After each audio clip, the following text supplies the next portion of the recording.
We're going to get started in just a couple minutes. We appreciate your patience.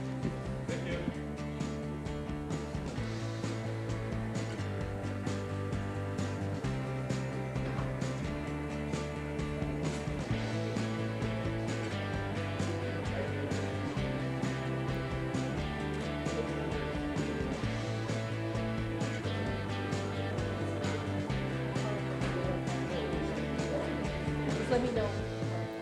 Yeah, yeah, just can't press.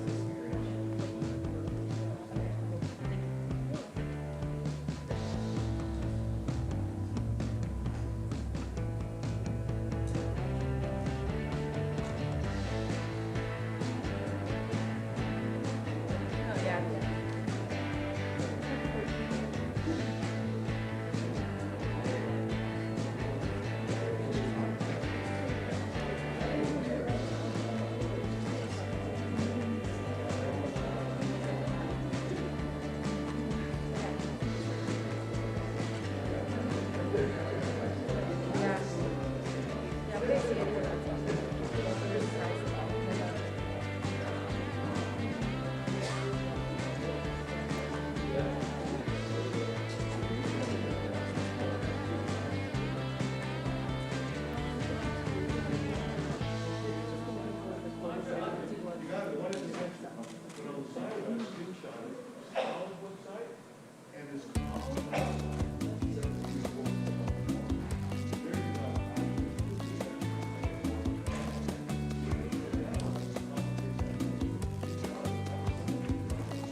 Good morning. I will now call the April 11, 2023 Centennial County Housing Authority special meeting to order. As a reminder, according to the board rules and procedures, audience members should not whistle, clap, stomp feet, or anything that disrupts the proceedings. I'm going to ask the clerk to confirm that we have a quorum.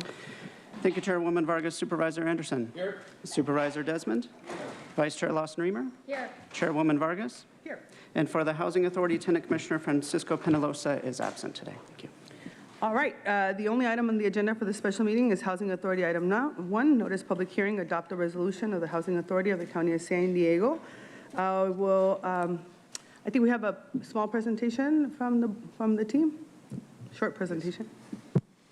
Thank you. Good morning, Chairwoman Vargas and members of the Housing Authority Board of Commissioners. The County Housing Authority administers the Housing Choice Voucher, or what we refer to as Section 8 program, and several rental assistance programs as well, serving more than 25,000 residents in our county. Each year, the U.S. Department of Housing and Urban Development requires that our Housing Authority approve a public housing annual agency plan to share our progress in meeting goals, updates to policies, and establishing strategies for addressing housing needs of our most vulnerable San Diegans. Today's action requests your approval of this year's agency plan and related activities. The agency plan will align with our local priorities with state and federal requirements, includes new and creative strategies to expand the use of project-based vouchers, and explores strategies to financially reposition our public housing portfolio. Now, the proposed agency plan is aligned with our county's framework for ending homelessness by providing permanent, affordable housing to vulnerable residents. It also supports the county's upcoming housing blueprint by investing in the production and preservation of affordable housing units through the use of project-based vouchers.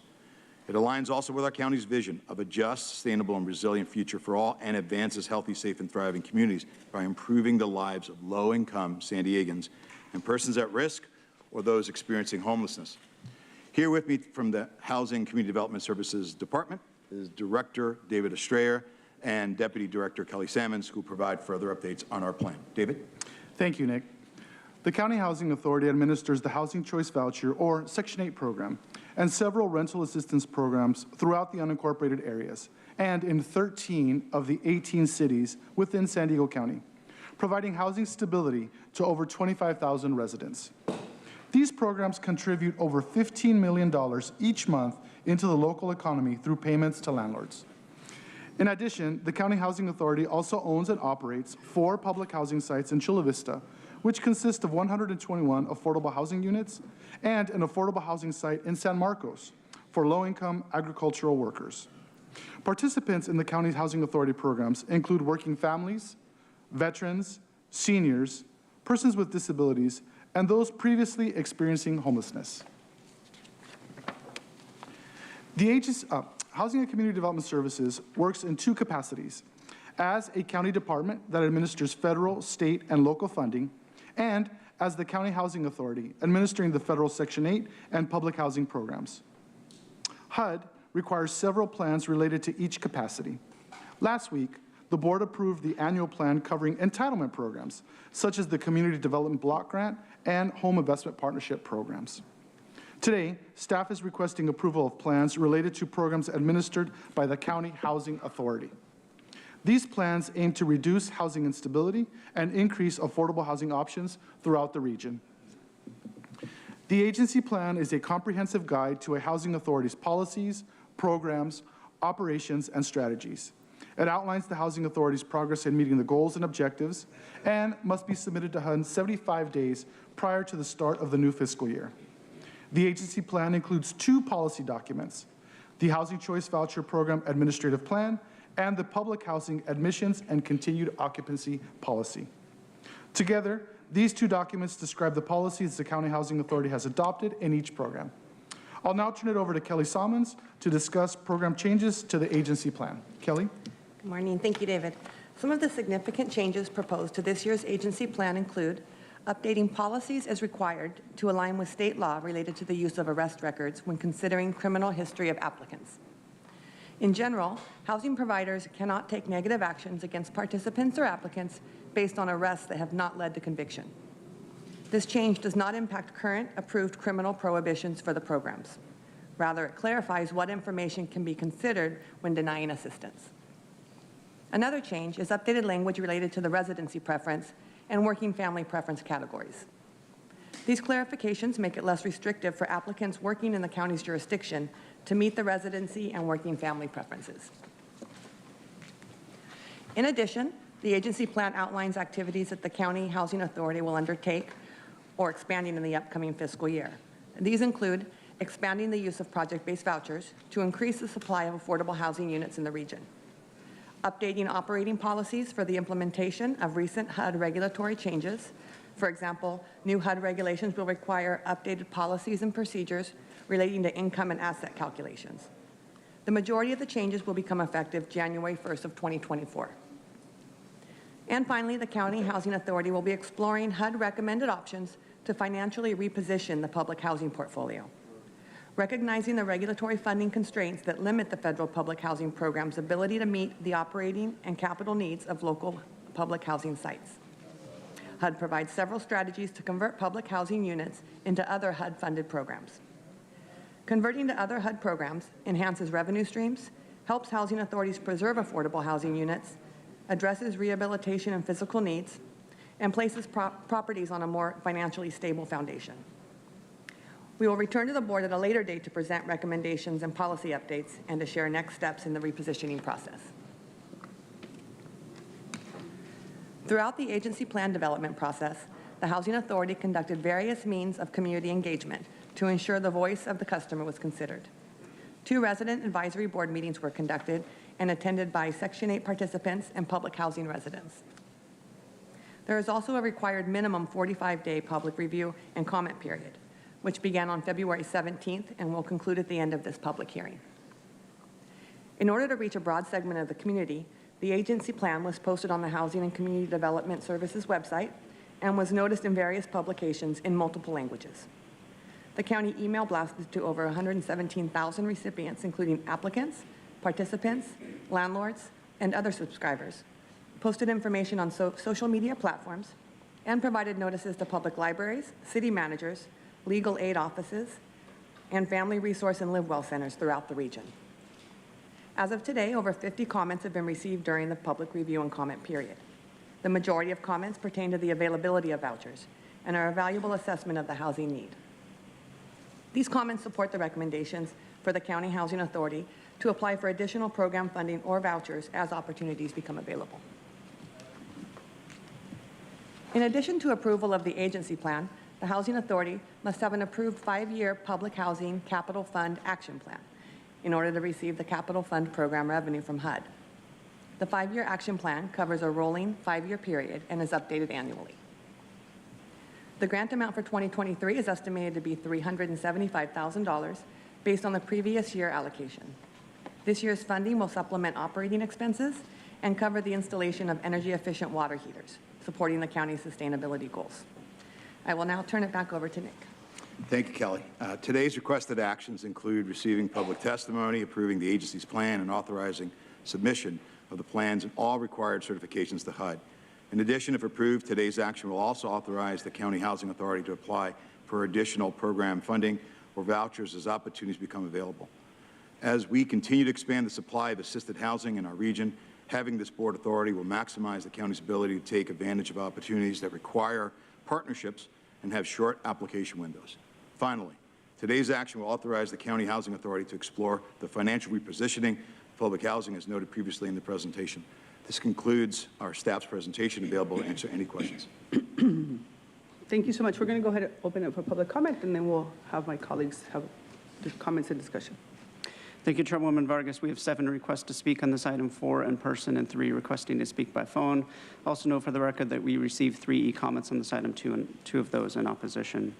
Any members of the public that requested to speak on this item by phone, please dial into the conference line now using the instructions that were provided to you. We'll begin with the in-person speakers. All speakers are in opposition of this item. As your name is called, please come forward. I'd like to invite Alan C., Mark, Consuelo, and Paul Hankin. If I've called your name, please come forward. You'll have 2 minutes to address the board, and I'll ask you to please state your name for the audio record. Mark, everyone's in opposition, but as usual, they'll pass it like everything else. So, new report claims Blackstone Group is buying San Diego's affordable housing, hiking up rent prices. Story by Shandell Menezes. Blackstone is buying roughly 58,000 apartment units from Comrade Prebi's Foundation for about $1 billion. That is about $17,200 apiece per apartment, and under $20,000 each after their $100 million renovations. This is what's happening. This is a scam. You guys, I'm not going to have time here, and there are 2 minutes they're allotting me, but if you see this Rosa Corey video, this is the title on YouTube. Rosa Corey was a district branch chief with the Department of Transportation. Her expertise was in land use and property valuation. She's the highest authority. She could be a court witness, litigation witness for a case. So you should see that to understand.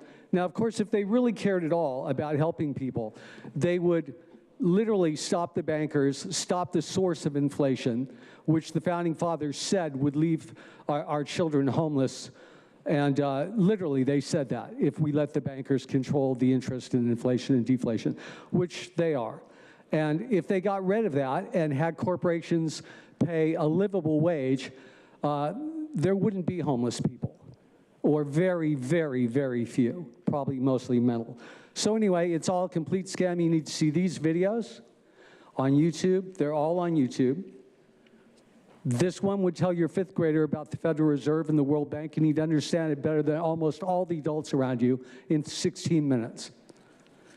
For real.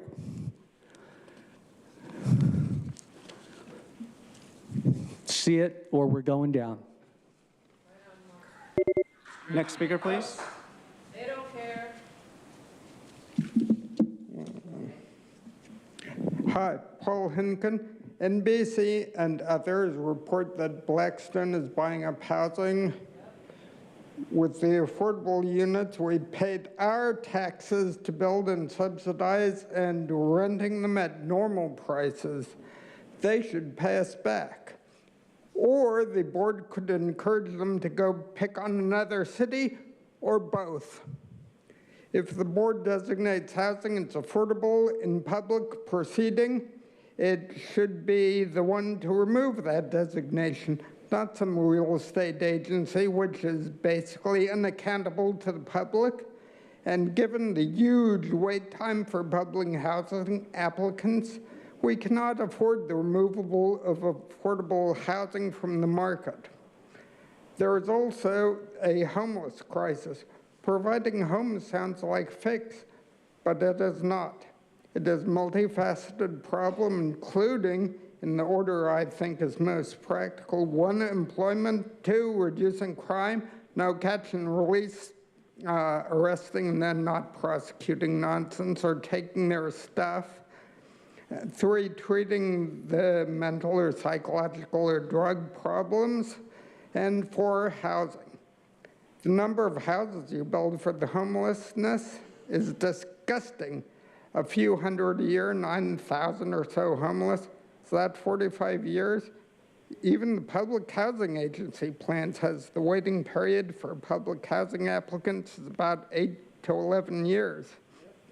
Clearly, we need both affordable housing and homeless housing. Housing is great, but it's less on my list of things for the homeless because the way you're going at it, it will be years in the making. Thank you. Thank you. Next speaker, please. Good morning, Alan C. News, please take a look. Look who's not listening to us right now. Record them.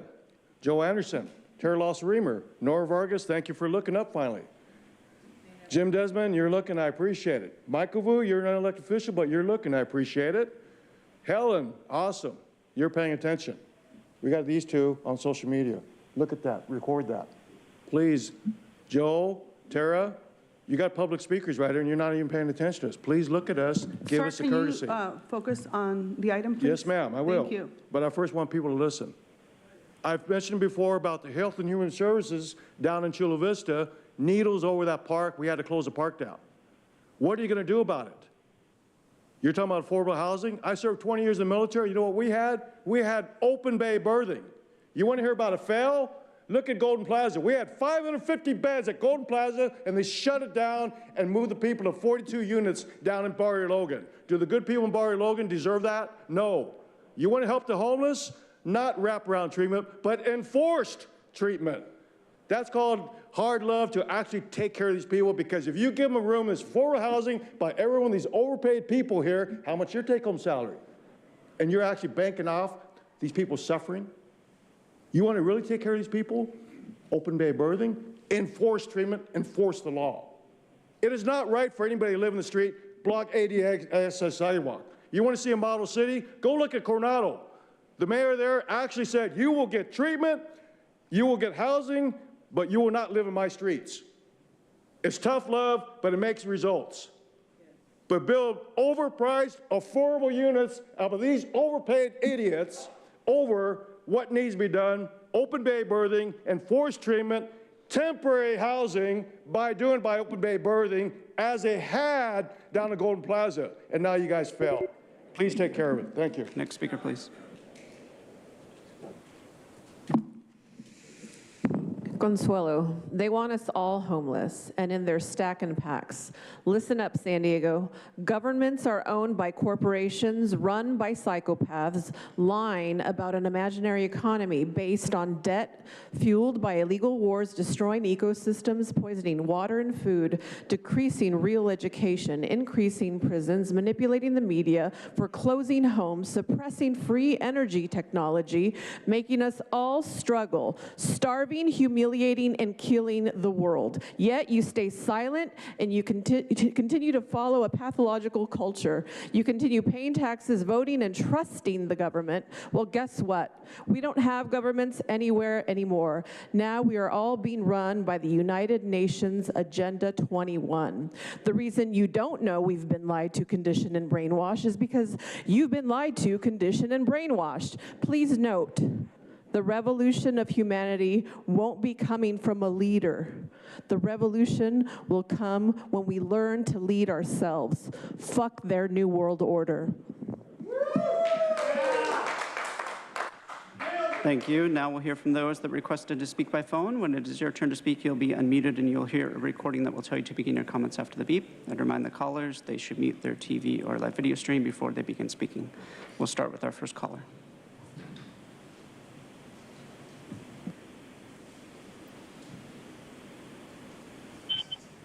Hello, this is Catherine Rhodes, and I'm actually very much for this. What I really like is the updated dollar amounts for the flat rate option for the public housing participants. And the reason for that was because in January 2023, after, just a few months ago, after 4 years of litigation from the San Diego Tenants Union and the NAACP, the City of San Diego and the San Diego Housing Commission, had to pay $1.6 million in lawyer fees because they wouldn't give more money for people where they lived in more expensive neighborhoods. And what that caused is racial segregation. And what that meant was all the low-income people would be, or actually in San Diego, or in specific neighborhoods, and they didn't have enough money to go into other more affordable, more expensive neighborhoods, and now they can. And so that is huge that you're doing this before somebody sues you. That's wonderful. And then the next thing is the updated language for people who get arrested. Homeless people literally get arrested all the time. During Mayor Todd Gloria's and now Stephen Whitburn's homeless sweeps and criminalizing of the homeless. So a lot of people are homeless and they get arrested all the time. So this is a big change that you're saying that if somebody gets arrested, they don't automatically not, be able to get here. And so you have 83,000 people on your waiting list and you're serving 11,000. So you're only serving 13% of the people who are actually asking for help. So, that's not enough.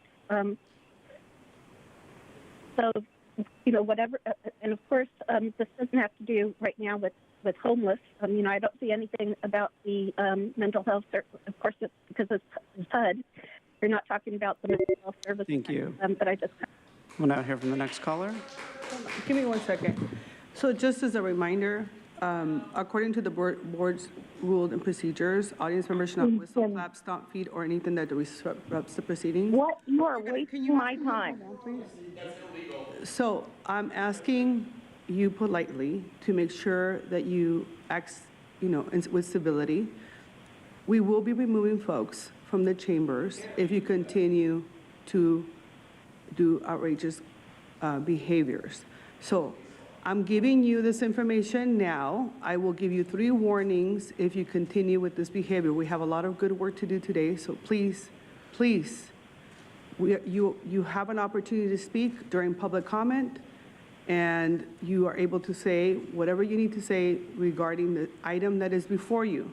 But I'm going to ask that you please respect this chamber and act with civility. Thank you. Go ahead, sir. Thank you. We'll go back to the last caller, Audra.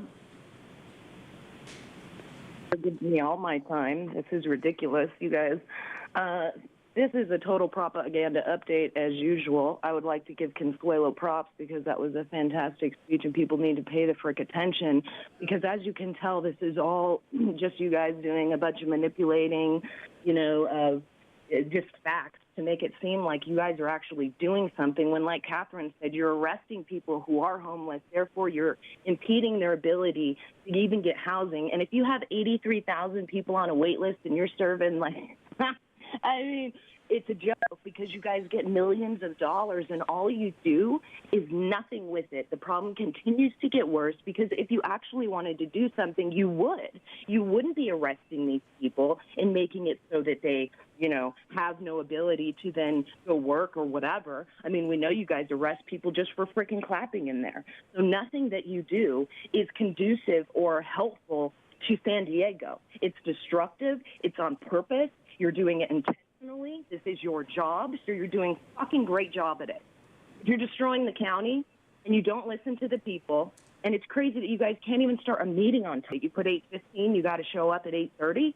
I mean, but you guys, we have so much work to do. You don't do work. We had to come to this meeting because Tara doesn't even come into her freaking job, and she's the vice chair. It's so fantastic. You guys are so good at what you do, destroying the county. And you know what? You will not go unpunished for it. Guarantee you that, because God is watching you, and you will. Your time is coming, because none of you are going to sneak out of this unscathed. You're doing it intentionally. You don't care about the people. If you did, the homeless housing wouldn't continue to get worse. It would actually get better. It would actually be changed. You wouldn't just continue to... Thank you. Now hear from the final caller.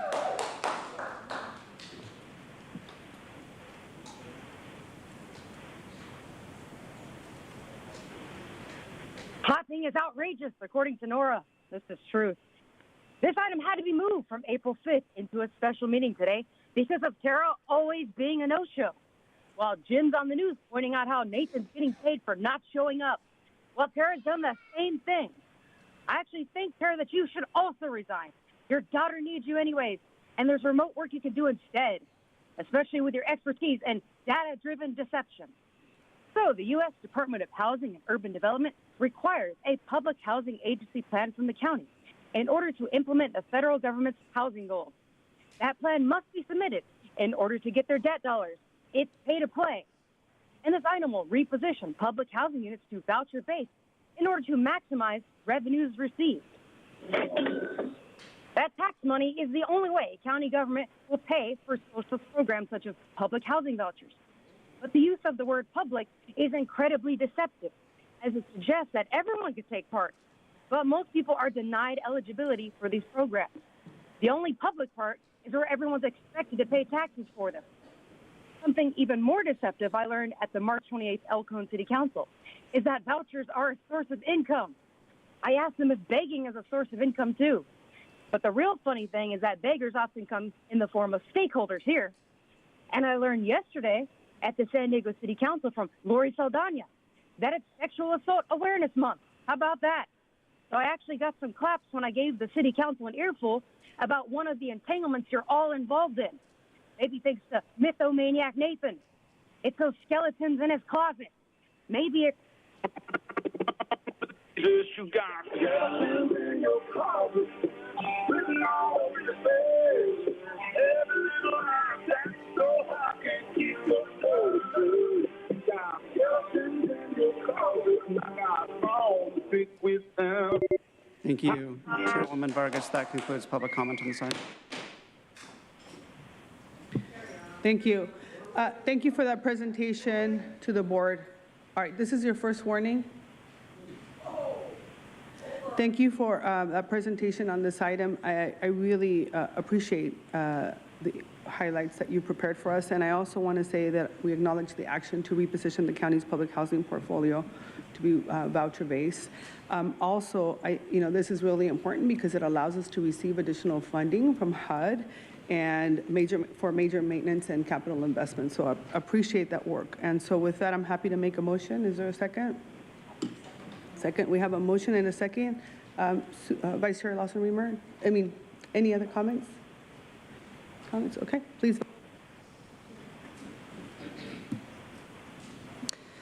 Chairwoman Vargas, for the Housing Authority, that motion passes unanimously with all housing commissioners who are present and voting aye. Wonderful, thank you very much. That concludes this meeting, and this meeting is adjourned. We're going to take 5 minutes so that our team can transition, and we're going to have another special meeting right after that. Thank you.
Good morning again. We're now going to call the April 11th San Diego County Board of Supervisors special meeting to order.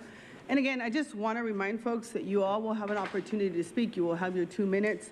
But I ask that you focus on the, making sure that we have board rules and procedures.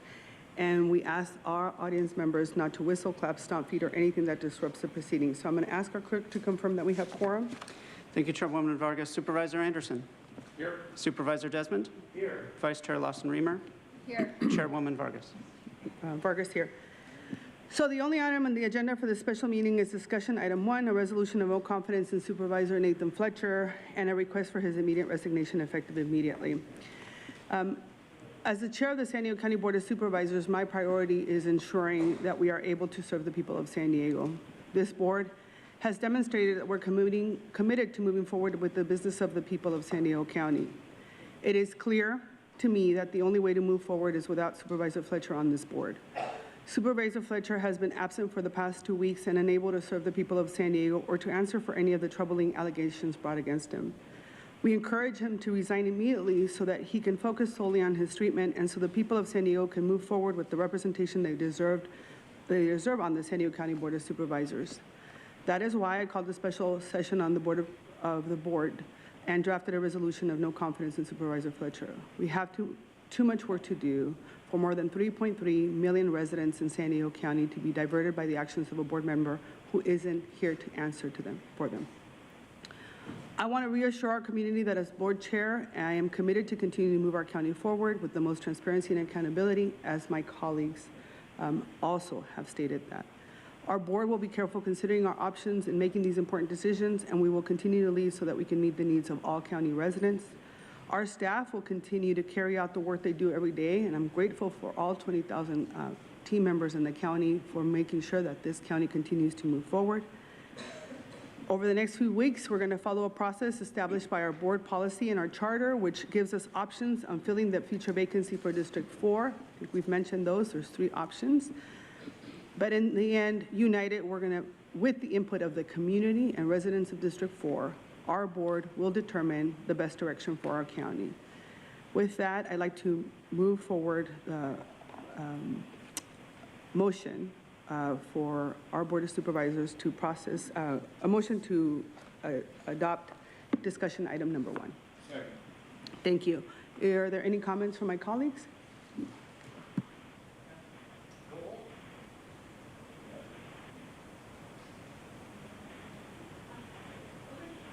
All right, so we're going to go ahead and move with public comments. Thank you, Chairwoman Vargas. We have 31 requests to speak on this item, 17 in person and 14 requesting to speak by phone. Also note for the record that we received 116 e-comments, 107 in favor and 2 in opposition. For any members of the public that requested to speak on this item by phone, please dial into the conference line now using the instructions that were provided to you. We'll begin with the in-person speakers, starting with those that are in favor of this item. As your name is called, please come forward and stand against the east wall under the murals until it is your turn to speak. I'll be calling you in groups of 5, so I'll ask you to please listen for your name. You'll have 2 minutes to address the board, and I'll ask you to please state your name for the audio record. I'd like to invite forward Mark, Alan C., Eric Weber, Mike Johnson, and Michael Brando. If I've called your name, please come forward. And you may come forward in any order. Oh, good. I'm glad the cameras are on me.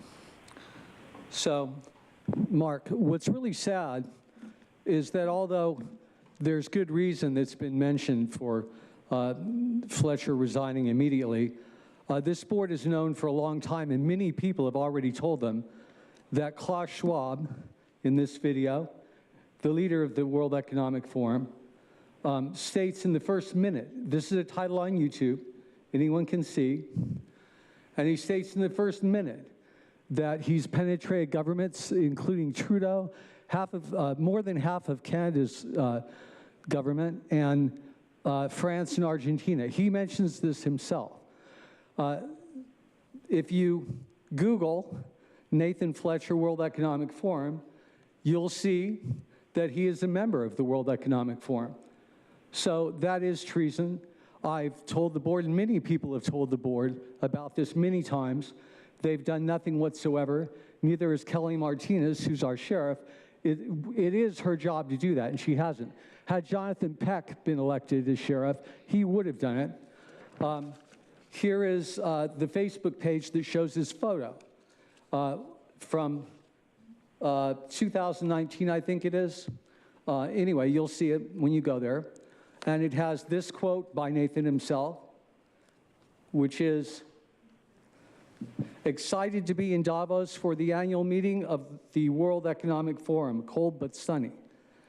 Also, someone just told me a few minutes ago, although I haven't confirmed this, that if you go on UCSD's site, or if you just Google Nathan Fletcher, UCSD, his page will come up there saying that he's a member of the World Economic Forum.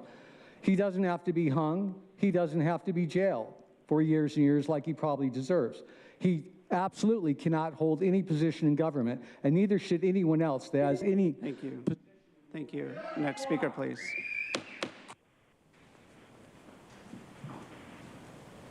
Next speaker, please.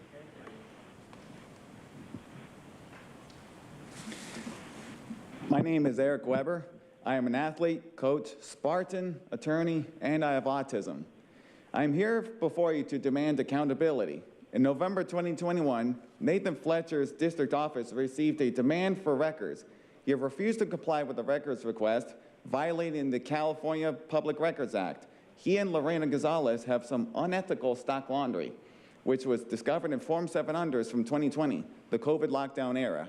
During early 2020, as the pandemic started, Nathan and Lorena invested between $32,000 and $160,000 in the following companies: Zoom, CVS Health, LSC Group Incorporated, Chemed, Apple, Hormel, Cisco, and Ballcore. In June, Nathan made substantial profits and sell off stock conveniently just as he loosened restrictions in the county. Zoom, 97%, CVS Health, 53, Chemed, 42, Apple, 30, Cisco, 16, Ballcore, 15. During March through June 2020, when most of these stock trades were made, Nathan received daily private briefings from county staff on the progression of the COVID pandemic by virtue of membership on a board subcommittee on COVID-19. And to this day, Nathan is still making a salary for a job he is neither performing nor capable of performing. His lust for power and wealth have destroyed this county. He has no honor. But the ones who are suffering the most are the veterans Nathan is disrespected by his portrayal of sexual assault as being a symptom of PTSD. If he cares about veterans, he should resign yesterday. Now, not May 15th, not 4 weeks, not 4 days. Now. Thank you. Fight for what is right. Live with no regrets. Yeah. Next speaker, please.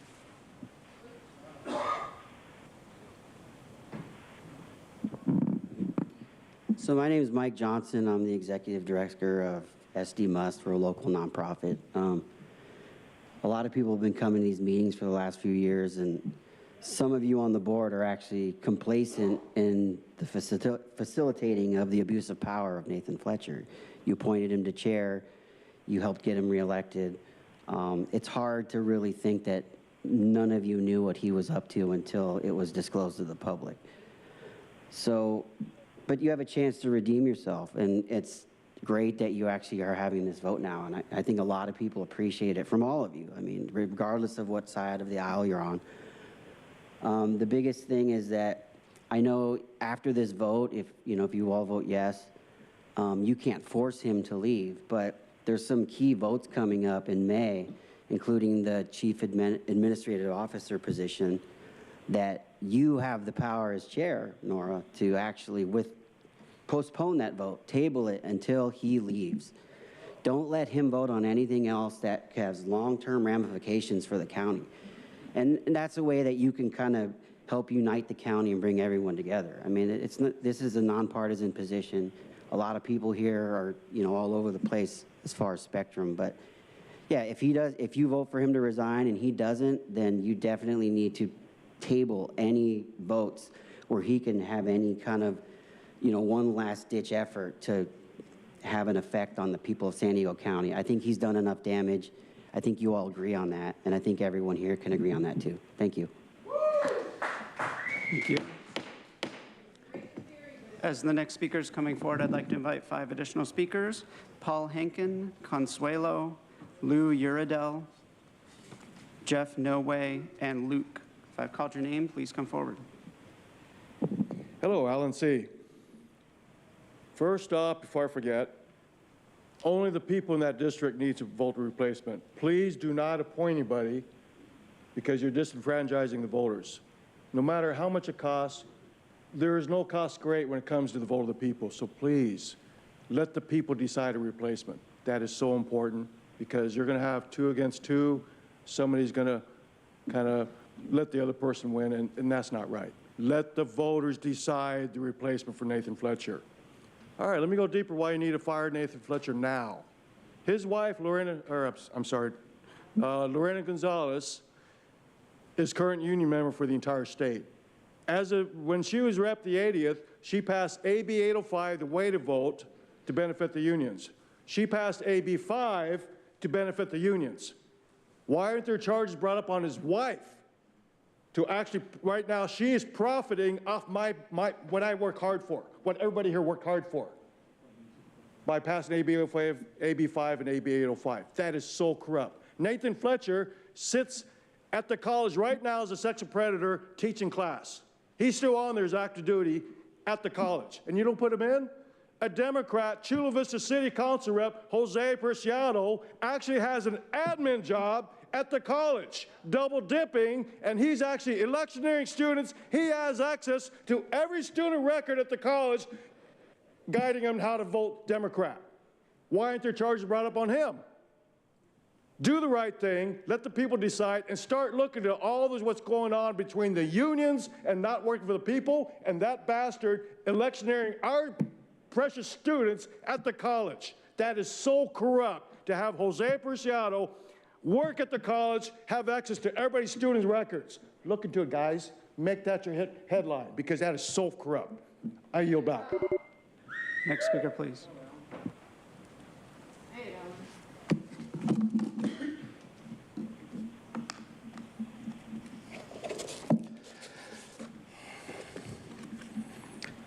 Michael. Nathan Fletcher, resign immediately, not in 33 days, resign immediately. It has already been established for many on the earth in this local area that no confidence is held in Nathan Fletcher. Based on alleged reports from Nathan Fletcher's own office via ABC 10, it is implied that Fletcher is so mentally, emotionally ill that Nathan cannot be accessed for comment because he is physically quarantined, because he is in treatment. If Nathan was capable of caring about anyone other than himself or his gargantuan yet transparent false image, Fletcher would resign immediately. Others in the house of Gonzalez Fletcher would also be demanding Fletcher step down immediately. Yet just a few months ago, Nathan's housemate was boasting online how she was providing beer for Nathan to wash his food down. In other words, she was enabling Nathan's addiction, to which he only confessed after sexual aggression and assault complaints. Nathan would do well to immediately walk away and spend time with Nacho. Nacho is a beautiful, sweethearted dog. Dogs have the most loving effect. Dogs like Nacho love like no other, seeing through eyes of genuine love, empathy, compassion, and organic spiritual insight and wisdom. Leave Nathan now and allow yourself to grow and to become whole by spending time with Nacho. May grace touch you, Nathan.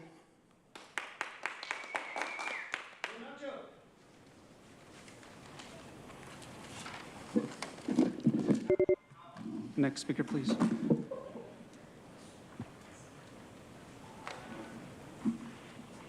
Hello, Paul Hinken. Nora, have you heard of SB 1100 last year? Please, unless we're disrupting the orderly conduct of the meeting, actually, please don't gavel us.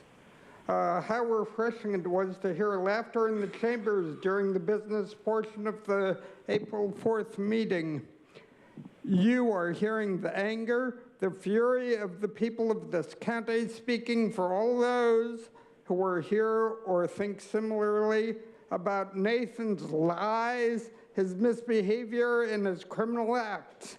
And then you have the county paying him in extra money to do nothing until May 15th. You should be ashamed. And millions for his security. And he still doesn't know who torched his house last year? Ridiculous. I suspect defective EV batteries, by the way. Sandag is too big for his boots. And this began on Nathan's watch. Performance audit of the CEO is a good start, but the whole agency needs an overhaul.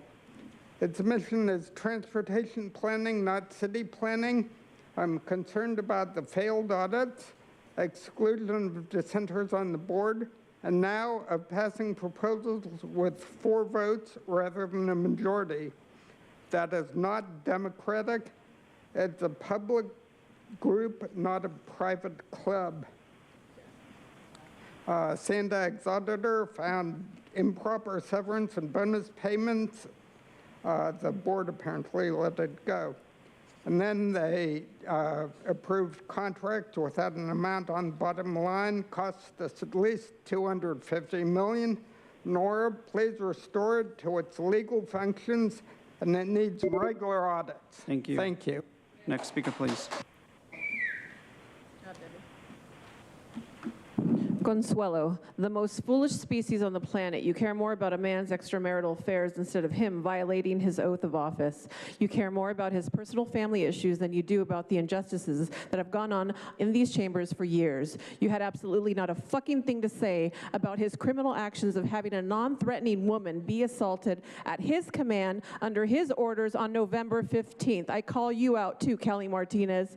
You care more about a Hollywood scripted political scandal than you do about how he and the others on this board have conducted county business with conflicts of interest galore. You didn't care about how he and the rest of them almost entirely destroyed our county. It's still in shambles. You don't care that he is a member of the World Economic Forum, but you give a fuck about his phalanges fiddling someone's private. Saw a post, it read, mission complete. Fletcher's not a mission, he's a drop in the fucking bucket. The mission is ending homelessness, standing up to the injustice, exposing that we are all slaves to this tyrannical system that keeps us all down under their control. So how about the mission be exposing that the whole fucking system is a racket? This scandal is just another charade to deflect from something even bigger, but you're also easily manipulated and distracted to even see it. Fletcher's just another pawn playing his part for the elite. A creep, but a clever man playing it sloppy on purpose. The very few who are paying close attention know he's just another sacrificial lamb. The media who sell the bullshit and holding press conferences and interviews with people, some of whom I've never once seen in these chambers, yet are calling for his resignation. The snakes and the fakes turning on each other, all to keep face, to keep the trust of their gullible status slave supporters. These fork-tongued snakes portray themselves as self-righteous and ethical, along with the phony baloney activists, wishing him well on Sunday, then throwing him under the bus on Wednesday. Every nonsensical action happening is all deliberate. They create the chaos to keep you in the dark. Thank you. Next speaker, please. Preach it, girl. Lou Yurdo, I feel like this is a long time coming.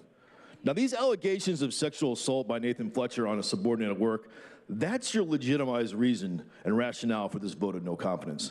But do we really need new evidence of no confidence? Nathan Fletcher is the guy who assaulted the First Amendment by declaring misinformation a health crisis. And all that misinformation he claimed, well, it turned out to be true.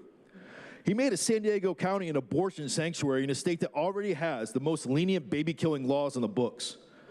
He led the charge on erasing and redefining what it is to be a woman by including men in that definition for San Diego County, at the same time effectively obliterating Title IX. He pushed to require new county employees to be vaccinated and even tried to manipulate business owners here in this county to mandate vaccines for their workers. And wouldn't you know it, the vaccines worked as well as Nathan Fletcher did. But for me personally, what did it was when Nathan Fletcher came out and said he was stepping down, and the sole reason for doing this was for the best interest of his family. See, it's really funny because when I opened my gym in May of 2020 and I did it for the best interest of my family, I got arrested for it.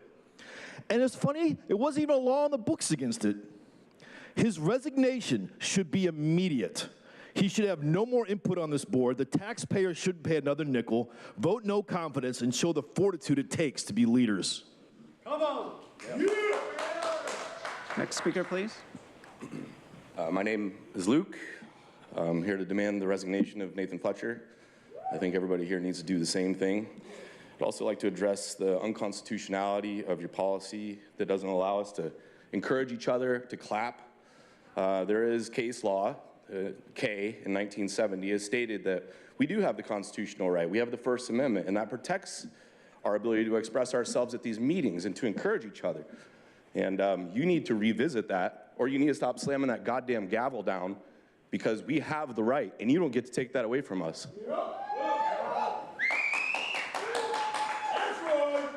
As the next speaker is coming forward, I'd like to invite the remaining speakers in favor: Matt Baker, Natalie Ficara, Sarah Rogers, Lee Rogers, Melissa O'Connor, and Melissa Grace. If I've called your name, please come forward.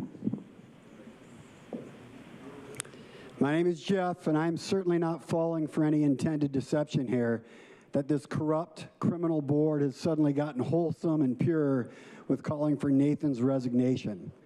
What's clear is there's more coming down the pike regarding Nathan, and these slimy board members are looking to slip away and distance themselves from what is yet to come forward. Right, Jim? It's just a feeling, but the more one digs to find truth and then has the fortitude to share that truth with others, the more one's vessel turns into a living, breathing polygraph instrument of sorts. Y'all should try it. I'm certainly no fan of Fletcher, as I've made very clear here many times, but I hope everyone realizes that he may very well be the intended fall guy here. Consuelo touched on it earlier. I mean, after all, we are currently in the sacrifice season for these occultists, Joel. Nothing here is what it seems. There's that saying about how evil has within it the seeds of its own destruction. Well, we are witnessing that here to some degree. Regardless of whether or not Nathan was intentionally set up for this fall, we'll take it, because we are at the stage where those with nefarious intent will start to eat their own. So whatever this was intended to be, we'll take it, but we'll take it as the nefarious house of cards finally beginning to crumble. Nathan may be the first domino on this board, but Jim, Nora, Tara, Joel, Helen, and staff, you all know full well what you've been a part of. So let the dominoes fall. Let the truth shine through. We the people do not consent to vaccine genocide, to 15-minute cities, to CBDCs or any other UNWEF agenda. It is all treasonous. Let us collectively turn this ship around. Hallelujah. Next speaker, please. Good morning. My name is Tara, and I'm an advocate, and I've... Ma'am, I don't have a speaker slip for you. Did you submit a speaker slip? No, I didn't, but do you need to get one from me before I can speak, or can I just speak and keep going? Is that fine? Thank you. My name is Tara. I'm sorry? Unfortunately, the speaker process already closed, so you're happy to go ahead and send any comments at this time. There's a process, and so okay. you want to just explain to her what that is?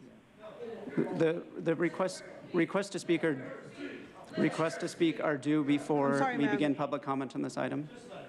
Request to speak are due before we begin public comment on this item, so we can no longer accept request to speak on this item. Yeah. Okay, thank you. So feel free to reach out to my office, and unfortunately, that's a process.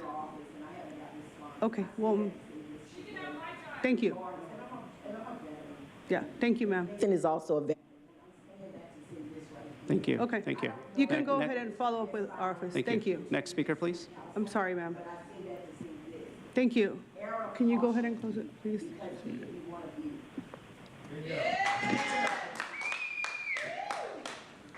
Next speaker, please.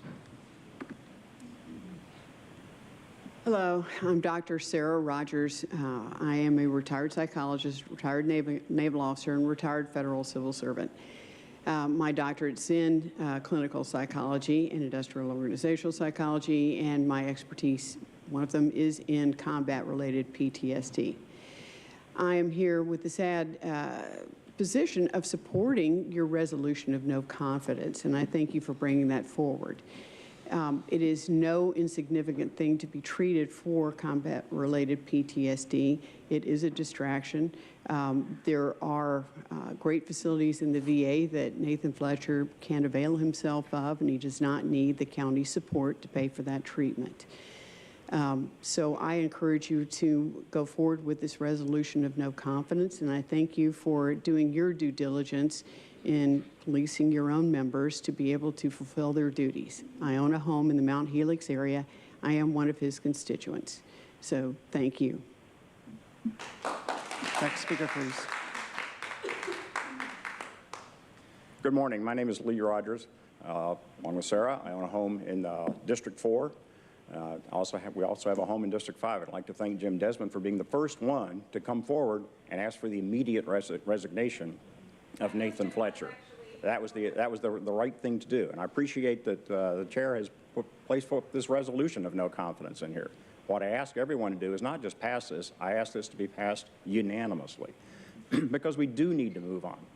And those of us who are in District 4, I don't know how many people are speaking for District 4, but there's nobody from District 4 sitting up at this group. There's nobody here from District 4 because he chooses himself over his family. There's nobody here from District 4 because he chooses himself over all of you. There's nobody here from District 4 because he chooses himself over everyone out here. There's nobody here from District 4 because he chooses himself over everyone in the county. I urge immediate resolution approval, and I also want to agree with the gentleman who spoke earlier. Let's take the next step. What are the things that you can do once this is signed to make sure that we're doing the things to move forward? I agree with you. There are a lot of things we need to do. We need to do this soon. Nathan, you need to resign today. Thank you. Next speaker, please.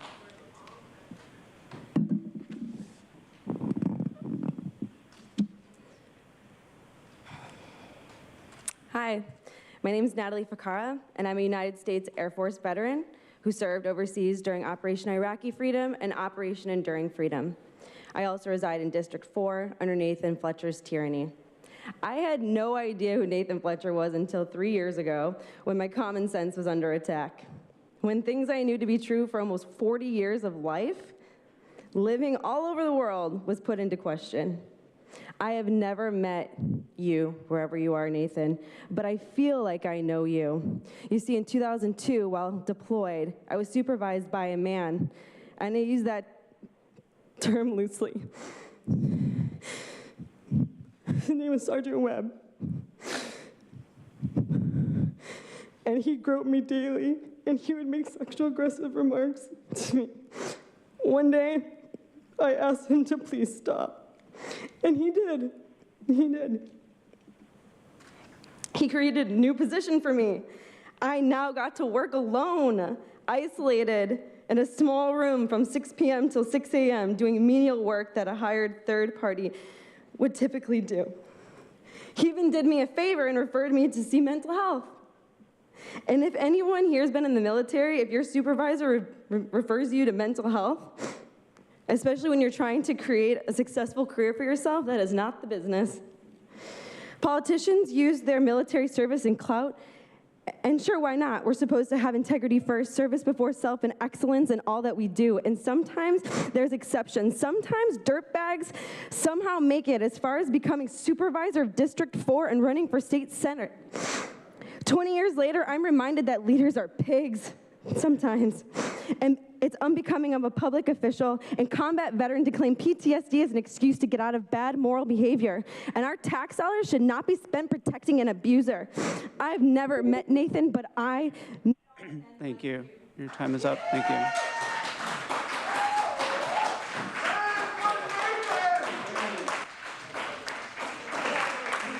As the next speaker is coming forward, I'd like to invite the speaker in opposition, Michael Hefner.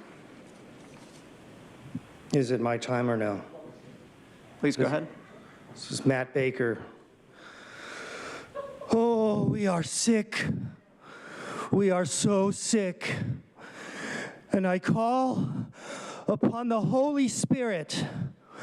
I call upon the Holy Spirit to enter into this room. I call upon the Holy Spirit to heal this town, this sickness that has fallen upon us. We are crumbling. We are weak. We are in decay. The roads crawl and crumble at our feet. The homelessness fall like leopards to the wayside. The politicians laugh and steal our money. The people abuse the politician tyrants. And likewise, you abuse us. I call upon the Holy Spirit now. I call upon the Holy Spirit to stop this sickness. And I mean it. I mean it. I want it to stop the sickness in my heart, and I want it to stop the sickness in your heart, and I want it to stop the decay. This town is falling apart.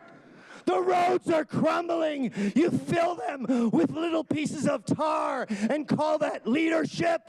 If your house was crumbling, would you decide to get a swimming pool instead of fixing the roof while there's a homeless transient sleeping on your couch? No! We must fix this broken building now. I know it's International Gnome Day or whatever day it is. Every day it's some international day of bullshit. Every day is fix this building, fix this city, fix these streets. And until that's done, I don't want to hear another word about it. You all voted for Nathan. Thank you. Thank you. Your time is up. Your time is up, sir. Next speaker, please. Next speaker, please. Next speaker, please.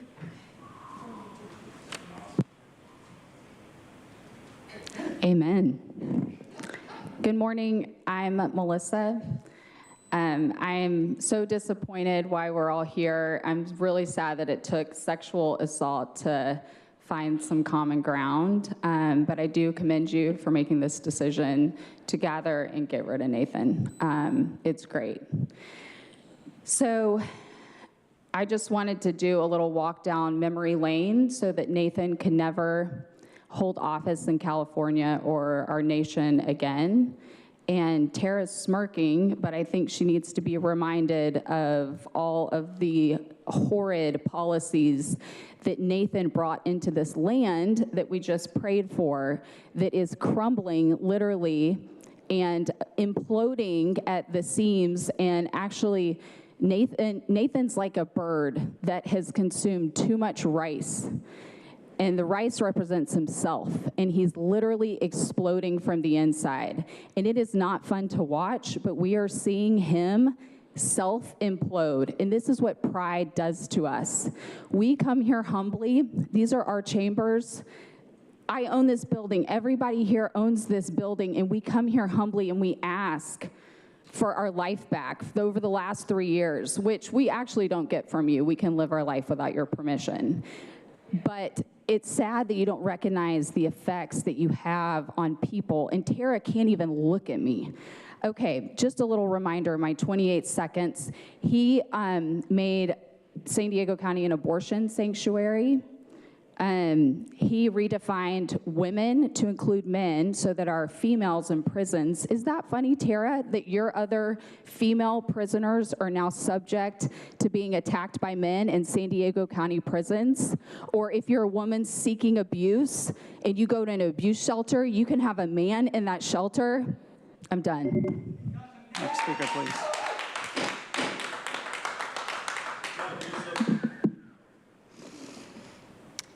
My name's Melissa Grace. I'm a resident of District 4. I'm also the founder of San Diego Rise Up. I've been up here many, many, many times before you all over the last few years, attempting to express our grievances to the government about, in particular, Nathan Fletcher. I'm actually not going to spend any more time talking about Nathan Fletcher because he's insignificant. And when you talk to the members of the community, you start to realize that every single one of you here are insignificant also. Because your constituents have lost their vote of confidence in every single one of you. Because the majority in the middle, the voices of the majority in the middle are tired of playing by the duopoly of red, blue, Democrat, Republican. They're looking for actual change. They're looking for leadership. They're looking for healing in our community. And I would like to think that you guys are interested in that also. I'm reading a book right now. It's called the Happiness Policy Handbook. It's how to make happiness and well-being the purpose of your government. The people are coming together. There are thousands of people that have come through this building over the last couple of years. I would suggest, and I will invite myself as tribute, to volunteer, to brainstorm with you guys about how can we bring more resilient communities? How can we heal this divide in our community?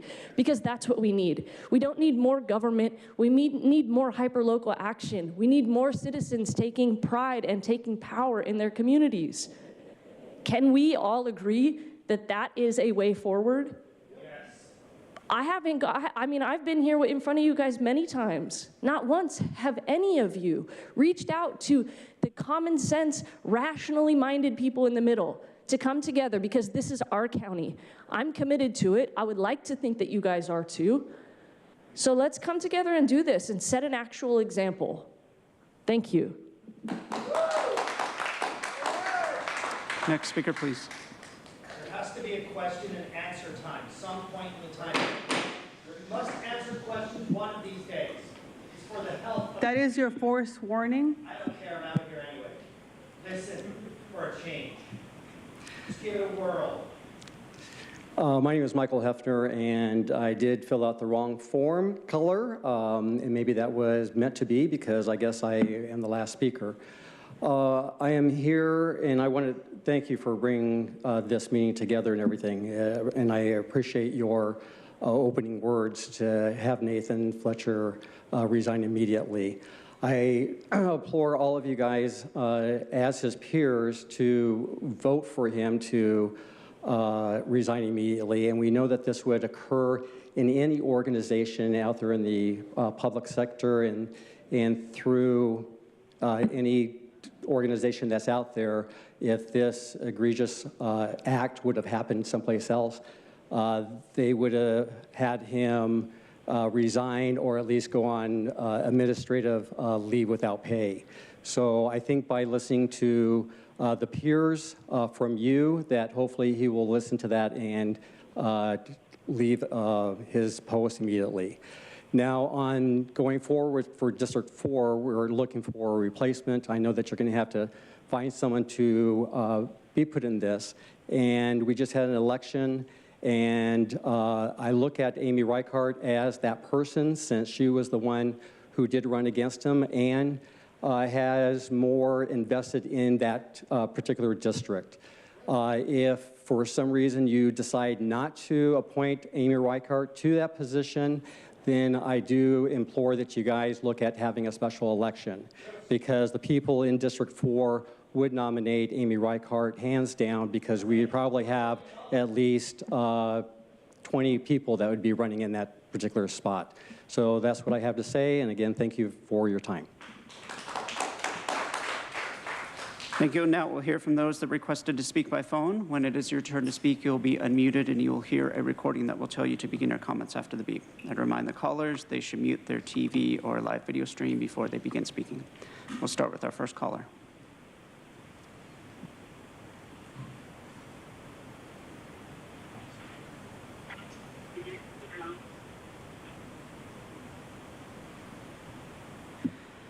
For the first caller, Jim Ellis, your device might be muted.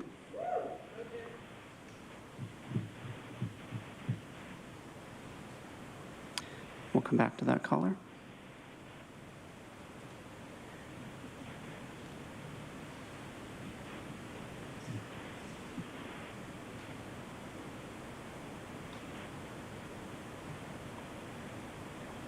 My name is Daniel Shmihovsky. Please go ahead. Me? Yes, please go ahead. My name is Daniel Shmihovsky. I am more concerned about the irrational, angry mob than I am of Nathan Fletcher. Mr. Fletcher has admitted to an affair. The jury is out on Mr. Fletcher. This is a civil process that must go through. We have not heard from the woman involved. And let me mention, most importantly, this is not about vaccinations. This is not about the World Economic Council or UCSC or abortion or Jim. This is not about any of that. This is about a man that had an affair with a subordinate. Period. And now there are allegedly sexual harassment and sexual assault. But we don't know yet. We don't know the outcome of the civil trial, if it goes to a trial or if it goes to a judge or jury. We don't know what will occur at the end of the line. But we'll now hear from the next caller.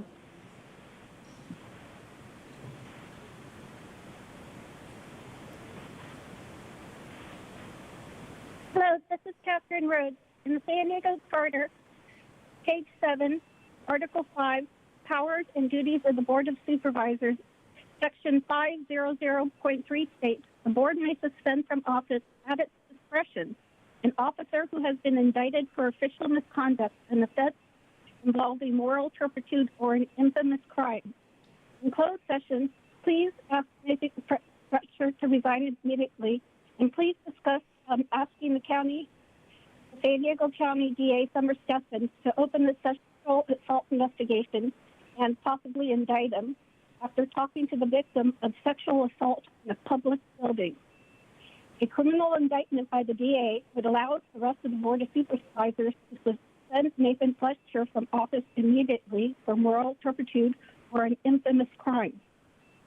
Supervisor Fletcher has already made 3 separate statements to the public and Board of Supervisors when he was supposedly sequestered in an out-of-state rehab and treatment for alcohol abuse.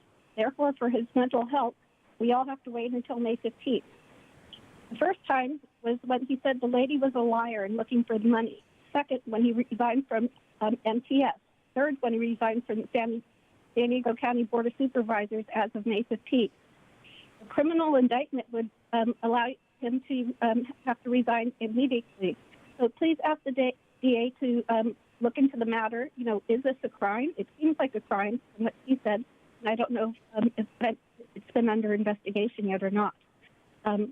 So this is a path forward that you can use in closed session, and you guys don't actually all have to agree to it. One of you, any one of you, can just ask the DA yourself. It only takes one of you to, to do this, and that threat would make him actually resign immediately. Thank you so much. Thank you. We'll now hear from the next caller.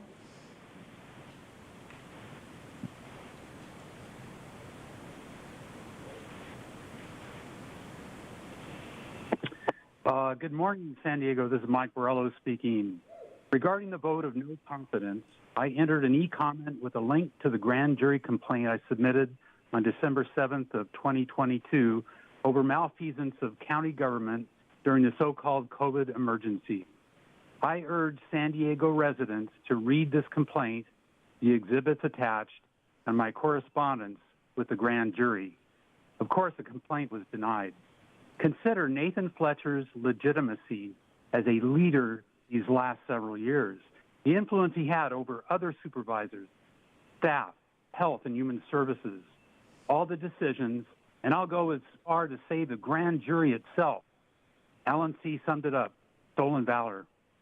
This morning, I wrote an email to Grand Jury Foreman Ed LaPatin expressing these same concerns and asked that he reopen and revisit case number 21, my complaint. I further urge all San Diego County residents who agree to write or email the grand jury and request the same. Regarding Fletcher, removal is in order, if not immediate resignation. Why has the board not already started removal procedures? He violated willful misconduct in office, which satisfies one of the 4 reasons to remove under San Diego County Code. Thank you.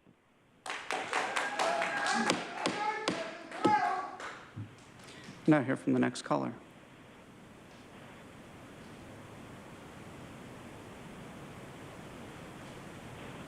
Oh my God, will you please shut up with your fucking applause, Kevin Stevenson? I'm mad as hell for multiple reasons. First off, I agree with the general consensus that Nathan Fletcher should resign because what he did is not good. What he did is unforgivable. What he did is disgusting.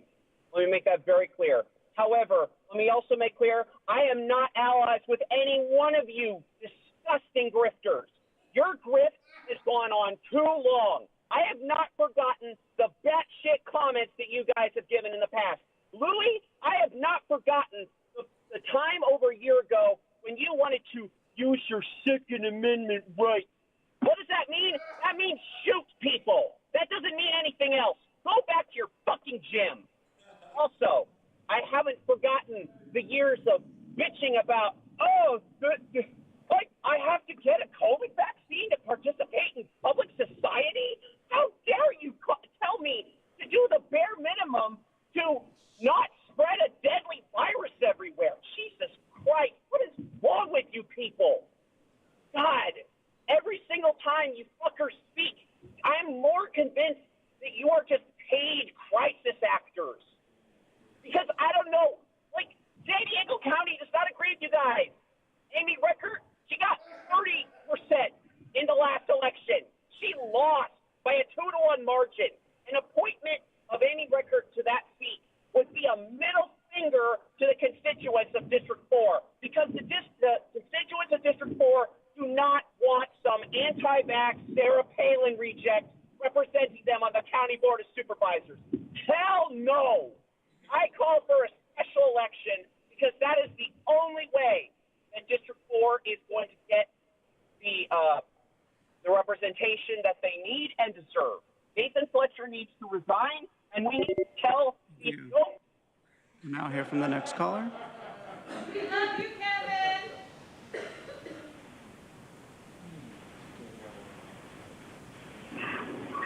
Good morning, Board of Supervisors. This is Joseph Weber.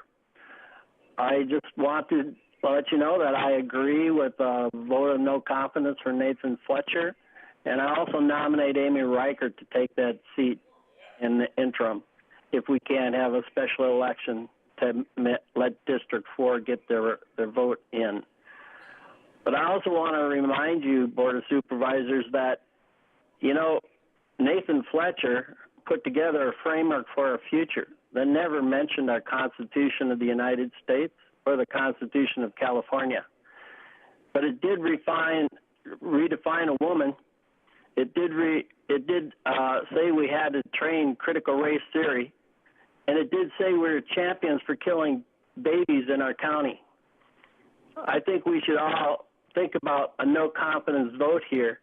There's really a no confidence vote on every Board of Supervisor who unanimously voted for these things that Nathan Fletcher was for. Tara, let me just remind you, when you were called up by Nathan Fletcher for a vote because he knew he couldn't get his third vote, and you, let me paraphrase, you said, "I'm voting for whatever you're voting for, Nathan." And Joel, who went on KUSI and said it was easy to pick Nathan as a chair because I worked with him in Congress. I've worked with him all his life, although I guess you never noticed that he had PSD or they had an alcoholic problem or that he had propensity to harass people. But you said it was no problem picking him because he knew how to get the money. And we kept telling you, Joel, it's not about the money. It's about our rights as the people. We'll now hear from the next caller.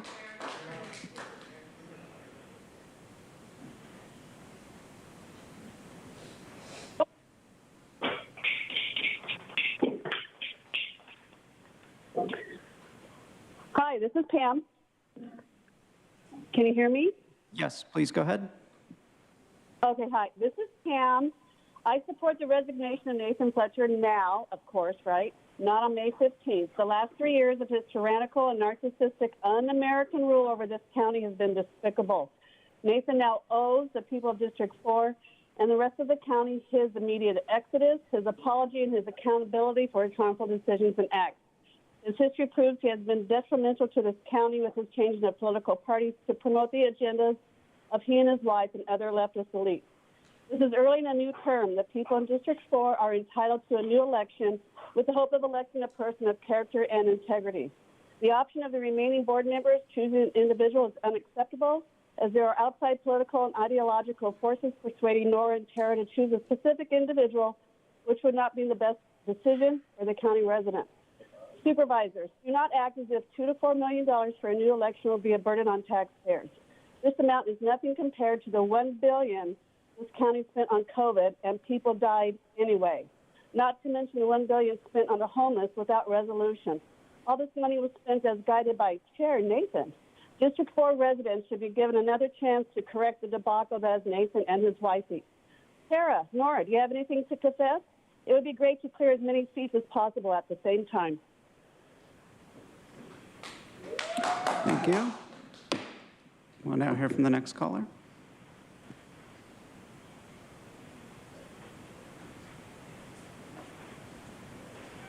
This is Richard Golden. First, I do support Nathan Fletcher resigning immediately. However, I do not know all the facts of this case. I will say it is noteworthy that the two corporate establishment Democrats, Supervisor Lawson Reamer and Vargas, now want to make a righteous vote to say, wow, we wanted Fletcher to resign. Also, Jim Desmond, your selective anger and outrage whenever a Democrat does something, but total silence whenever a Republican does something is definitely noteworthy. You'll get good reviews on that. And then finally, Joel Anderson. What about Joel Anderson? Don't worry, he just allegedly slapped a woman in Sacramento, but that's okay because he's a Republican. And finally, I support an election to fill this place, not nominating Amy Reichert. Thank you. Thank you. We'll now hear from the next caller.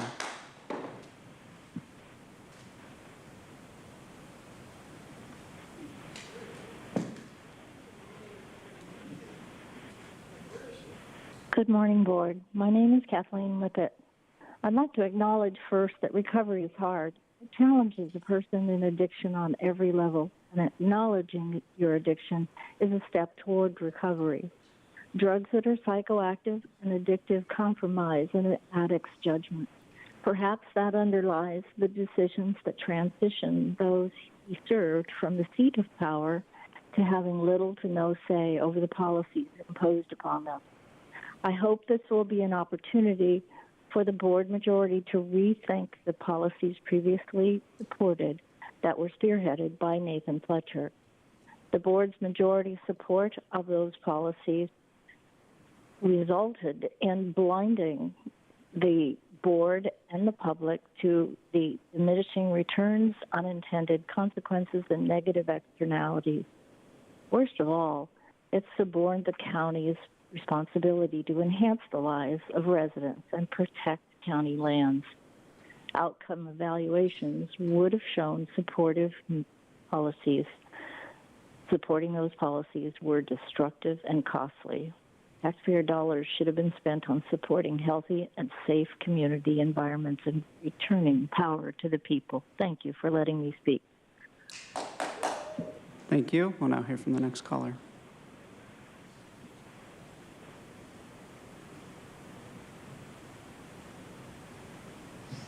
use the name Audra. I'd like to give Nathan a warm handoff, and you guys basically can remove him. You always act like your hands are tied. He's been engaging in willful misconduct, and we know that the entire county has turned upside down for the past several years, and you guys have all been complicit in it, and you've held him up on a pedestal. And you know damn well that there was signs to you guys, because even you, Joel, you claim that you want him to be chair, but then when we have a meeting with you, you talk about how he's taking all the money from your district. So you guys are so two-faced, but then you sit up there and support this man and every decision he made. This has to do with everything he has had his hands on, pun intended. And if you guys don't have a special election, then you're not doing what's right for the people. And I've asked you guys to do a community forum with every single supervisor, even when Nathan was there. And you guys can do that. You would have to set it up, but you could do it. And that way you can engage with the people to show them that you actually care what happened. Because there is no confidence in any of you guys to make a willful, a sound mind decision in anything that has to do with this county, especially when you hold Nathan up, especially when it takes you this long to actually do something. Immediately, you guys should have started the process to remove him, not say your hands are tied and act like you can't do anything. Just like you're saying, well, we may not do an election. You better do an election, because the people better have a choice. Otherwise, you're going to put in whoever you want that's going to continue to do whatever you guys decide, Tara and Nora. So I ask that you guys actually pretend to care about the people, get a special election, remove him immediately. We don't need to wait and have him, tell him to resign. You have the power. Quit acting like you don't. Get him the fuck out. Thank you. We'll now hear from the next caller.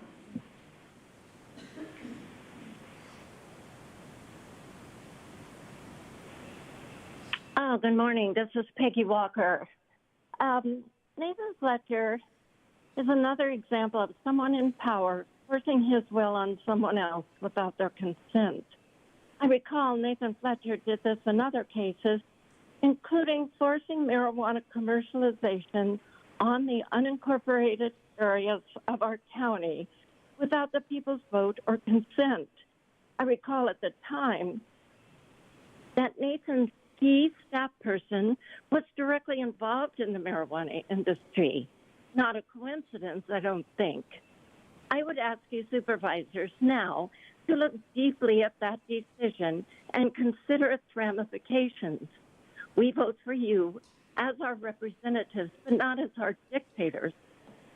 We expected you to listen when we dissent and to consider why we dissent. I remember Fletcher instigated sending all marijuana tax revenues into the general fund to the detriment of those in the rural outback who would bear the burdens of marijuana businesses. He also voted to reduce that marijuana tax to a lowly 2% to accommodate the marijuana industry. We're tired of this kind of personal catering to special interest groups. I also wonder why some $2 million in taxpayer money was spent on security for Mr. Fletcher at taxpayer cost. Are we paying this for others or all supervisors? And who approves such expenditures? He should be removed immediately, and he should not have a vote from the county administrator. If we can spend $2 million on Nathan's security, we can certainly spend it on a special election. Thank you. Thank you. Now hear from the next caller.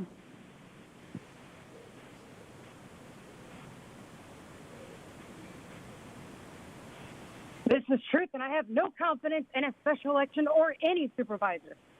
So abandon hope, all ye who stand by the skeletons in Nathan's closet. That's you, silent closeteer Joel, the longtime colleague in crime with Nathan since their assembly days. Here's the timeline of Nathan Fletcher's dirty deeds. May 2021, Nathan begins following alleged victim on social media. January 3rd, 2022, Lorena vacates state assembly seat and fundraises millions for Nathan. January 12th, Nathan's house fire and millions in security. September, people on Instagram accuse Nathan of cheating on his wife. October 5th, Alleged victim worries about public exposure. November 21st, Nathan considers state senate. December 5th, Nathan sends alleged victim another DM. December 13th, Nathan steps down as DOS chair.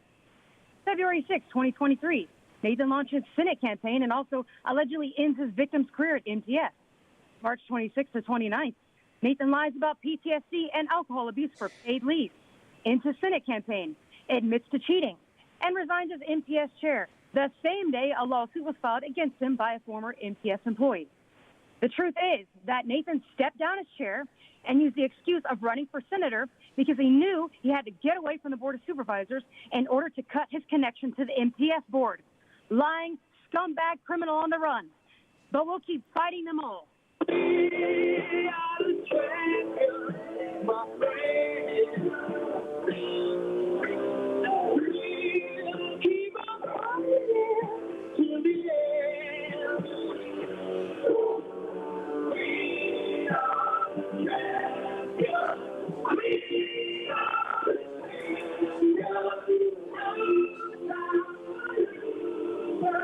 Like Nathan Fletcher. Remove them now. Thank you. We'll now hear from the next caller.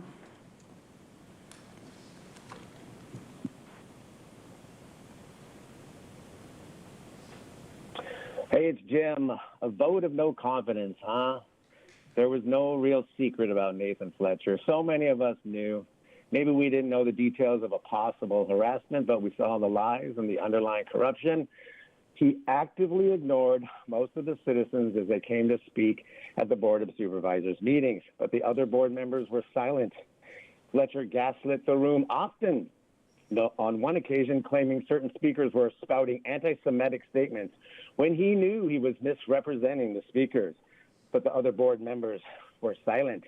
He continually started the discord in the chambers, blaming and shaming others, but the board was silent.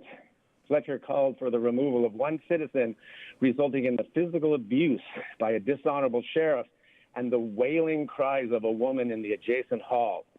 But the board was silent. Fletcher called for the removal of one citizen, but the board was silent. For so long, Kara and Jeff wore their hip yellow shirts, foretelling of a day we'd all be fed up with Fletcher, but the board was silent.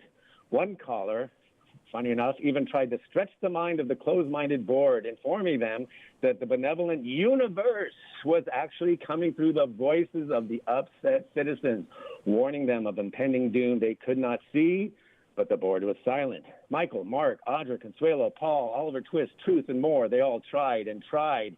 In the face of missed work, disinterested representatives, long waits, and chiding and deriding board members, they kept trying, and the board was silent. It took a public disgrace for the board to get righteous and proclaim the moral high ground. It's too late for Fletcher, and it may soon be too late for the remaining board members. We see through you too. You can't escape the truth, and you can't escape the will of the people. Your best chance is to start listening to them and to start truly representing them. It's your only hope before the vote of no confidence comes upon you. Huh? Thank you. And Chairwoman Vargas, that concludes public comment on this item. Thank you. Before I turn it over to my colleagues for comments, I want to ask our county council, does the charter allow us to remove Supervisor Fletcher at this time? No, it does not. It does not, Chairwoman. Thank you. Vice Chair Lawson-Remer. First, I really want to thank everyone who came out to speak today. This is obviously an incredibly important issue for our entire community because democracy is really important and representation is important. And the jobs that we do to serve the public are really important. And people deserve representation and they deserve leadership that they can trust and that they can count on. And I know that personally I am incredibly sad and disappointed and frustrated and angry at the situation we now find ourselves in today because my former colleague betrayed that public trust and acted in a way that is just unacceptable for someone who has been entrusted by the public to make incredibly important decisions that impact all of our families, all of our communities, and all of our lives. And I'm certainly very supportive of this resolution today, asking him to resign immediately because we need to get back to the business of serving our community, of serving our county, of making the kinds of decisions that people have entrusted us to make, of tackling the major issues that we face in San Diego County, the issues of homelessness and the issues of affordable housing and the issues of climate change and our beaches and our coastlines and equity and so many challenges that people in our community are counting on us to address that we cannot address when we are stuck dealing with a crisis that we did not create, that has been imposed on us by irresponsible and reprehensible behavior. And it is time for us to move on and to get focused on the business of fighting for folks who need us and who need our voice. That's why I called on MTS to initiate an independent outside investigation. Very supportive that they've already begun that effort and looking forward to that effort coming to some fruition so we can have an independent eye on what did occur and we can know the facts. But regardless of that, the time is now to move on. I appreciate the clarifying question of my colleague that we are not able to remove Supervisor Fletcher from office. That is something only he can do. He must resign. We cannot do that for him, but very happy that my colleague and our leader, Chairwoman Vargas, brought this resolution today to make it clear that Supervisor Fletcher will not be voting on any other items before this board. I personally would not participate if he did attempt to do so because we're moving on. I know that this work that I have committed to do is something that I take very, very seriously. I very firmly committed that there is a zero tolerance for sexual harassment or sexual assault here at the county or in our community, that women need to be respected on the job. So I know I am personally, again, just to say, very sad and disappointed and angry.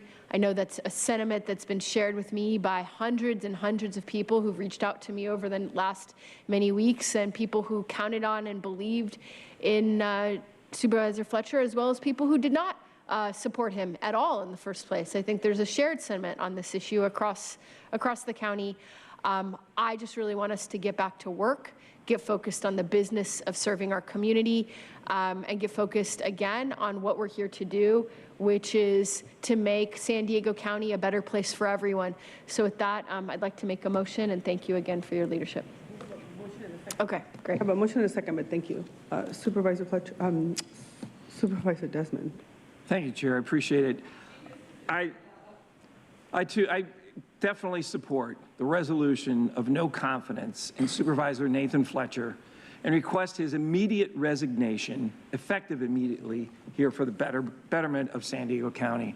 And as expressed by my partner, peer, Tara Lawson-Remer, the fact that we've got a lot of work to do here at the county. We've got a lot more other things to focus on: homelessness, mental health, our crumbling infrastructure. We've got a lot of things to do, and we need to move on and get that happen, make that happen. But Supervisor Fletcher, unfortunately, he definitely, absolutely is a distraction right now to the work that needs to be done.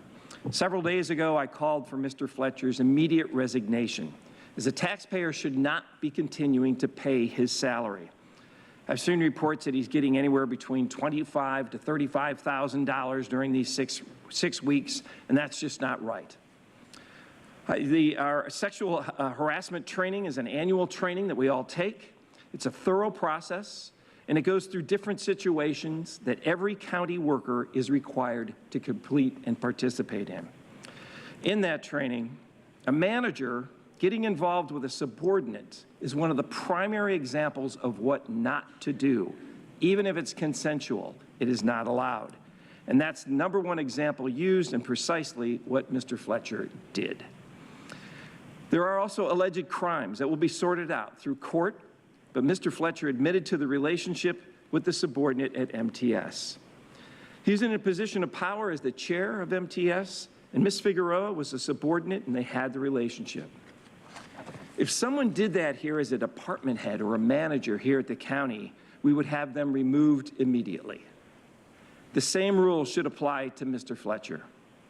He has let his constituents down. He has let San Diego County down, and now he needs to resign and step down immediately. A lot of attention's on him, not a lot of attention on Ms. Figueroa. She's the victim in this. She's the one who should be getting the help and support from all of us in the county to make sure this doesn't happen again to anyone else. We heard a very passionate testimony from a person who was a victim of sexual harassment. Ms. Figueroa is going through that right now. We have a critical decision also coming up before the Board of Supervisors regarding our new Chief Administrative Officer. Mr. Fletcher had significant influence over the selection and interview process for our new Chief Administrative Officer. I think we should reconsider and before moving forward and restart the process of hiring our new Chief Administrative Officer here so that he has no influence on that process moving forward. I 100% agree with what we're doing today. Once again, thank you to our chair for putting this item forward, and I'm happy to support the motion. Thank you. Supervisor Anderson. Thank you, Madam Chair, and thank you for putting this on the agenda. I appreciate there's so much misinformation out there and people not understanding the constitutional process and how we move forward. So thank you for today. Thank you for allowing people to come forward and speak. I've always been concerned when an elected official vacates their office without representation. Sadly, while I served in the Senate, 3 senators went to jail. And for 9 months, one district went without any, and that's roughly 1 million people went without any representation. I do have a quick question of staff, actually not staff, our council, and that is with the notification that Supervisor Fletcher gave, is it possible for him to rescind his resignation on the 15th? The resignation that was submitted by the member, it is his discretion, and so until it is effective, it is his decision as to whether to return or not. So it can be rescinded? Correct. I think that's important for people to understand because my office has received a lot of calls where people are deeply concerned where I am on this, and none of us have any control over the process whatsoever. And I'm not suggesting that we should, because you get elected by your district. It's only your district that can remove you. So, as I understand it, and please correct me if I'm wrong, he may resign or he may be recalled. But there's not a lot of other choices. Is that correct?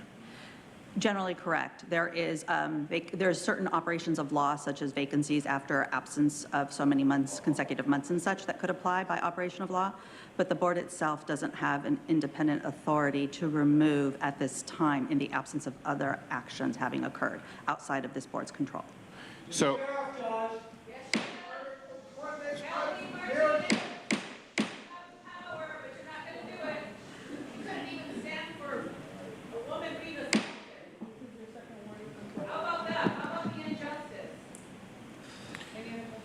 yeah, I wasn't finished, but I wasn't going to compete. So, you know, I went back and I looked, and we've got a number of cities in District 4. We have two council members in La Mesa and 2 council members in Lemon Grove who have issued a statement, but the majority of both boards have not come out taking a statement in either direction. And if only District 4 can decide the outcome of this, and I was hoping that we would hear a lot more from District 4. Why I get people are very angry and they want to lash out, and they have every right to. I really would caution that we look to District 4. They can only remove them, and they can only vote for the new person. We cannot. And so I just wanted to make sure that, you know, in the beginning, I issued a statement and said, I absolutely don't condone his behavior, but I also understood, having gone through a similar process before, I had no say, and so my voice was pretty irrelevant. And we have no way either of voting to remove any of his benefits because they're given to him by his district, by the mere fact that he was elected. What I did find interesting when I did the research is that Councilmember Scott Peters issued a statement, and in his statement, he said that, one, Fletcher should resign immediately, but he also said that the CAO search process should start over without input from Fletcher. We do control that process, and I'd like the board, you know, we can't talk under the Brown Act independently behind closed doors. We have to do it in the public. So I would like to present to the board to consider starting that process over, starting a process that's not tainted with all this controversy. And it's not the controversy so much as I'm not a judge of a person's mental state, but if he was as sick as he is stated that he's getting treatment for, we should take that into consideration, because the most important position, and Helen, thank you for doing such a lovely job, is the CAO. And so I would like for us to reconsider reopening that process. Helen has agreed, and I don't mean to speak for you, but we did hire her up. It gives us a little more time, having a clean process that we can present to the people, because at some point we're going to present our choices to the people, and we're going to have all these people coming back saying that this process was tainted. And I think for our county to move forward, because Supervisor Lawson-Remer, I agree with you, and I think for this process to move forward, we have a lot of challenges, and in those challenges, we have to be above reproach in our choice of CAO. So that's what I have to share. And again, Madam Chair, thank you for this day. Thank you for us on record allowing the public to understand how the process works, and that perhaps they should be calling elected officials in District 4 who actually have say. Thank you. Thank you. With that, we have a motion and a second. Please vote. Chairwoman Vargas, that motion passes unanimously with all supervisors who are present voting aye. Thank you.